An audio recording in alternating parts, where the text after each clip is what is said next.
নমস্কার বন্ধুরা, আরেকবার আরেকটি রেসিপি নিয়ে আমি আপনাদের কাছে এসেছি। আমের আচার করার আগে এই দেখুন, প্রথমেই আমি এখানে আম নিয়েছি। আমটাকে কেটে নিয়ে একটা রোদে আমি দিয়েছিলাম। আজকে একটা রোদ ওকে খাইয়ে দিয়েছি। তারপরে যেই একটু জল শুকনো হয়ে এসছে, নুন হলুদ মাখিয়ে রোদে দিয়েছিলাম। এখন আমি কি করেছি, 15 কিলো আম নিয়েছি। আমটা টক আছে কিন্তু অতটা নয়, ওই হিসাবে আমি 7 কিলো গুড় দিয়েছি।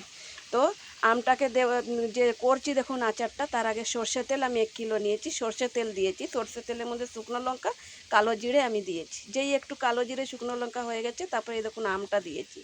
আম দেওয়ার পরে এই দেখুন নাড়াচাড়া একটু হয়ে যাবে, তারপরে আমি দিয়ে দেবো গুড়। তেল কম হবে তো। গুড়টা দিয়ে দেবো। গুড়টা দেওয়ার পর তারপরে ওর মধ্যে আমি দিচ্ছি, আমের আচারের জন্য আমি দিচ্ছি,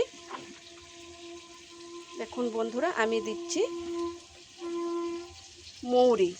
মৌরিটাকে একটু শুকনো খোলায় ভেজে রেখেছি।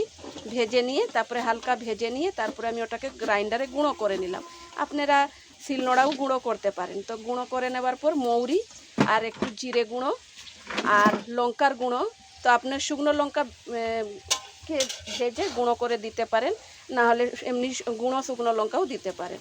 কিন্তু শুকনো লঙ্কা ভেজে গুঁড়ো করে দিলে ওর ফ্লেভারটা খুব ভালো আসে। তো ওটা দিলাম। তারপরে মেথি একটু ভেজে রেখে মেথি গুঁড়ো করে দিয়েছি।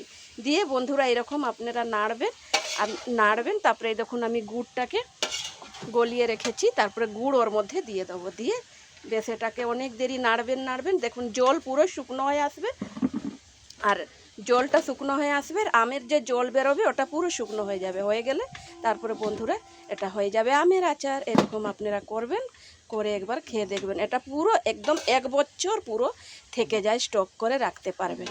Thank you.